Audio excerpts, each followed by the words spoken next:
No, I'm a huge note taker. Oh, tell me about that. There's all these like fancy notebooks in the world. Yeah. You don't want those. You definitely want a spiral notebook because one thing that's important is you can rip pages out frequently. And you also want it to lie like flat and open on the table. And if you like open pages, you want them to like, you know, like be able to lay like this, whatever. You definitely want to be able to like rip pages out. I'm a big believer of like, I take a bunch of notes and then I like clearly like rip them out so I can look at multiple pages at the same time. And I can like crumple them up and throw them on the floor and I'm done. Like when our house cleaner comes in on like a, you know, whatever, there's just these pile of crumpled papers that I'm like type my notes in or whatever on the floor. You definitely want like a kind of paper that is like good to write on, which is a feel thing, but most paper is terrible to write on. You want hard front and back to the notepad. So, and you also want something that can fit in a pocket. I was about to say that.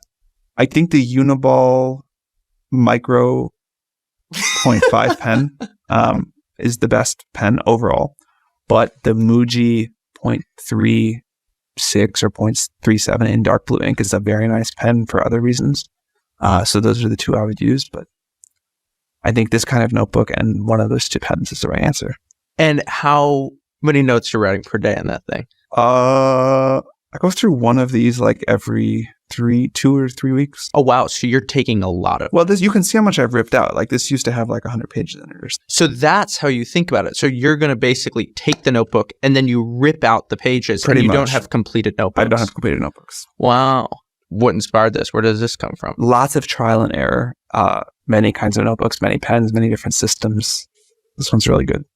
Another thing I've been thinking about when it comes to the influence of AGI on creative mediums is just the competence with the written word is going up so much. And here's what I mean.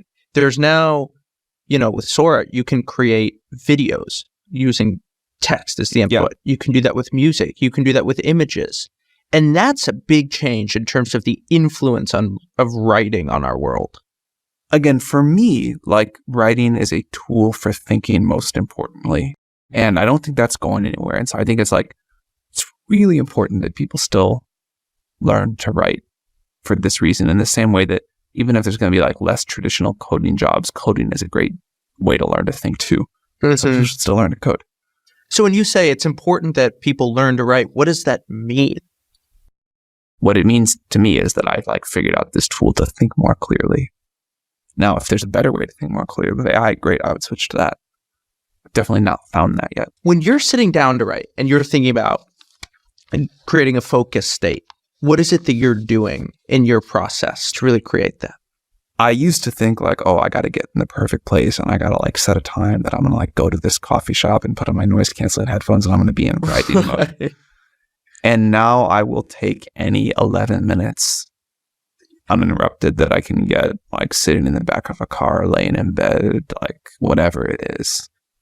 I mean, if I had like a perfect thing, it would be like, you know, a Saturday morning with a cup of coffee and nothing scheduled.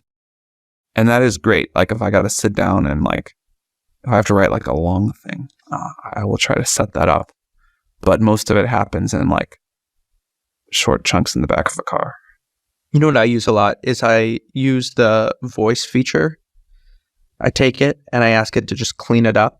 And I find ChatGPT to be so helpful with that because I'm much more generative with my mouth than I am with my fingertips.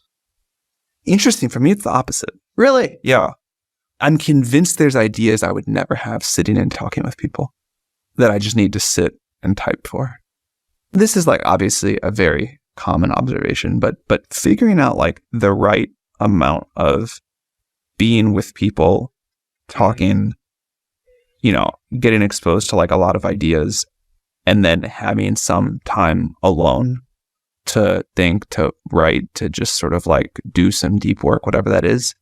I think obviously this is a super important pattern to a lot of people, definitely to me. My sort of like rough rhythm is I'm like, you know, in the office kind of nonstop all week. I have no time to think. It's just like kind of crazy packed. And then on the weekends, I have like long, quiet blocks and I'm not really around people. And that cycle is very important to me. And is that fractal? Like, do you sometimes take a few weeks off or anything like that? I used to. I think that's like really good. Like when I've taken like long chunks of time off, I would do like a month of like nonstop hanging out with people, and then like a month of, being in the woods, on the beach, whatever. That doesn't really happen anymore.